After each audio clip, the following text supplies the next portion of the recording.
নমস্কার বন্ধুরা, আমি আলপনা সিম্পলের টেস্টিতে আপনাদের সবাইকে স্বাগত। আজকের একটি শাকের রেসিপি শেয়ার করব।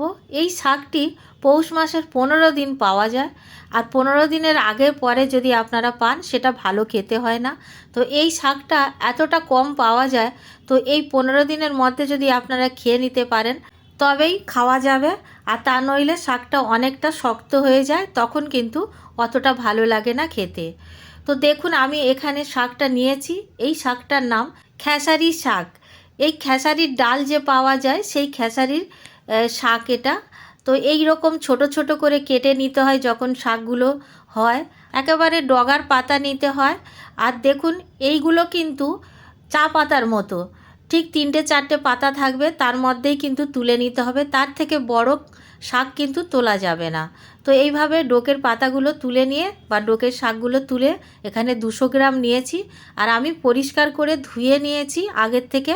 কেটে নেওয়ার আগে কিন্তু শাকটা ধুয়ে নিতে হবে, কাটার পরে শাকটা ধোয়া যাবে না। আর দেখুন, আমি এইভাবে গুছিয়ে নিচ্ছি। এইভাবে গুছিয়ে নিয়ে কাটতে হবে।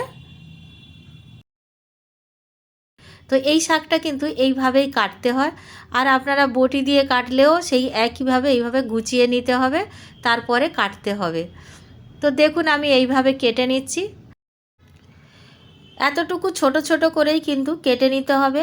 আরও যদি পারেন আরও ছোট করেও কেটে নিতে পারেন। শাকটা যত ছোট করে কাটা হবে তত ভালো রান্না হবে বা টেস্টি হবে। তো দেখুন, আমি একইভাবে শাকগুলো সব কেটে নিয়েছি। এতটুকু শাক কাটতে বাকি আছে, আমি আপনাদের দেখিয়ে দিচ্ছি। এইভাবে কিন্তু শাকগুলো কেটে নিতে হয়। সমস্ত শাক কাটা হয়ে গেছে।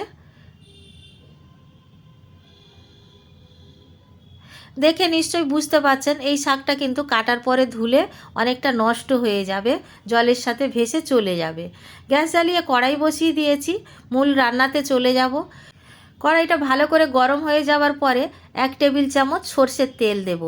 এই শাক রান্না করতে বেশি তেল দেওয়ার প্রয়োজন হয় না, অল্প একটু তেল দিলেই কিন্তু খুব সুন্দরভাবে রান্না হয়ে যাবে। তো দেখুন, তেলটা ভালো করে গরম করে নিয়েছি। রসুন কুচি দিয়ে দেব 1 চামচ মতো। 1 টেবিল চামচ রসুন কুচি দিয়েছি।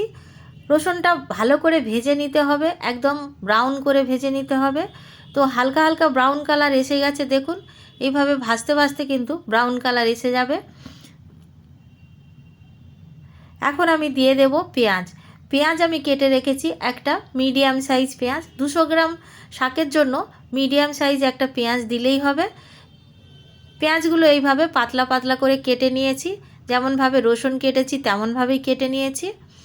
পেঁয়াজটা এইভাবে নাড়াচাড়া করতে করতে ভেজে নিতে হবে। পেঁয়াজটা ভাজতে ভাজতে যখন এইরকম কালার এসে যাবে, একেবারে বেরেস্তা যেমন ভাজলে হয় ব্রাউন কালার, সেইভাবে কিন্তু ভেজে নিতে হবে। আমি এখন দিয়ে দিলাম 2টো কাঁচা লঙ্কা 4 টুকরো করে দিয়ে দিয়েছি। লঙ্কাটা আপনারা আপনাদের পছন্দ মতো দেবেন। আমি এখানে একটা শুকনো লঙ্কাও দিয়ে দিয়েছি। শুকনো লঙ্কা কাঁচা লঙ্কা সব দিয়ে খুব ভালো করে পেঁয়াজটা আরও একটু ভেজে নেব। খুব সুন্দর গন্ধ বেরিয়েছে পেঁয়াজ ভাজার। পেঁয়াজটাকে এইরকমই সুন্দর করে ভেজে নিতে হবে, একদম ব্রাউন কালার করে। আর সুন্দর গন্ধ বেরোবে যখন, তখন দিয়ে দিতে হবে শাক। তো এখন শাক দিয়ে দেব। রান্নাটা খুবই সহজ। বন্ধুরা, ভিডিওটি যদি ভালো লাগে একটা লাইক দিয়ে দেবেন।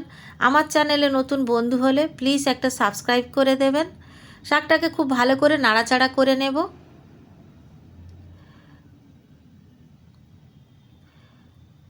অনেকটা কমে যাবে এইভাবে নাড়াচাড়া করতে করতে। তো উল্টে পাল্টে এইভাবে ভালো করে নাড়াচাড়া করে দিতে হবে, তা নইলে তলাতে পেঁয়াজটা পুড়ে যেতে পারে। দিয়ে দেব স্বাদ অনুসারে লবণ। লবণটা অল্প করে দিতে হবে, কেন কি শাকটা অনেকটা কমে যাবে। হলুদ গুঁড়ো দিয়ে দেব 1/4 চামচ। ভালো করে নাড়াচাড়া করে নেব আবার। এইভাবে নাড়াচাড়া করে নিতে হবে।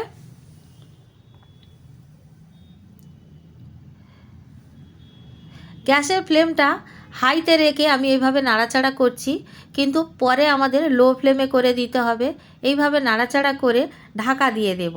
আর ঢাকা দিয়ে দেওয়ার পরে গ্যাসের ফ্লেমটা লোতে রেখে 2 থেকে 3 মিনিট পরে নাড়াচাড়া করতে হবে। তো আমি ঢাকা দিয়ে দিয়েছি, আর 3 মিনিট পরে ঢাকা খুলে একবার নাড়াচাড়া করে দেব।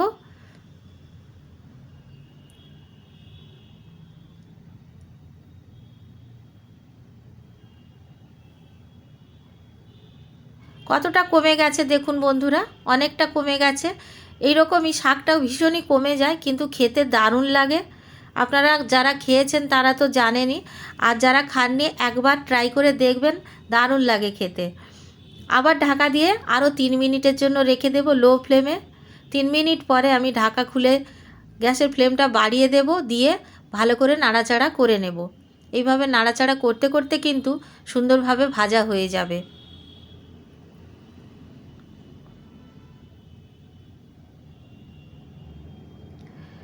আমি কাছ থেকে দেখাচ্ছি, দেখুন শাকটা ভাজার পরে কতটা লোভনীয় লাগছে। যারা শাক খেতে ভালোবাসেন বা পছন্দ করেন তাদের কিন্তু এটা খুবই ভালো লাগবে। তো দেখুন আমি কিভাবে দেখে নিচ্ছি সেদ্ধ হয়েছে কিনা। শাকগুলো কিন্তু সেদ্ধ হয়ে গেছে, একবার এইভাবে দেখে নিতে হবে। এখন আমি দিয়ে দেব 1 চা চামচ চিনি। তো চিনিটা আপনারা আপনাদের পছন্দ মতো দেবেন, হাফ চামচ দিতে পারেন বা নাও দিতে পারেন। যদি মনে করেন চিনি খেতে অসুবিধা আছে তাহলে দেবেন না। শাকটা কিন্তু চিনি ছাড়াও খেতে ভালো লাগে, যাদের যেমন খেতে পছন্দ লাগে। তো বন্ধুরা, চিনিটা দেওয়ার পরে খুব ভালো করে আরও একবার ভেজে নিতে হবে। এইভাবে নাড়াচাড়া করে নিয়েছি। এখন আমাদের শাক ভাজা বা শাকের রেসিপি অলমোস্ট ডান। একটি প্লেটে সার্ভ করে দেব। আর দেখুন বন্ধুরা, প্লেটের মধ্যে রাখছি কতটা কমে গেছে। বাড়িতে সদস্য যদি বেশি থাকেন তাহলে কিন্তু একটু বেশি পরিমাণে শাকটা বানিয়ে নেবেন। দেখুন কতটা সুন্দর দেখতে হয়েছে, গরম ভাত দিয়ে খেতে দারুণ লাগে। আপনারা একবার খেয়ে দেখবেন, বাড়িতে বানালে কেমন লাগলো কমেন্ট করে জানাবেন। রেসিপি যদি ভালো লাগে একটা লাইক দিয়ে দেবেন। আমার চ্যানেলে নতুন বন্ধু হলে সাবস্ক্রাইব করতে ভুলবেন না যেন। আজকের এই পর্যন্ত, দেখা হবে পরের ভিডিও নতুন কোনো রেসিপির সঙ্গে। সুস্থ থাকবেন, ধন্যবাদ, নমস্কার।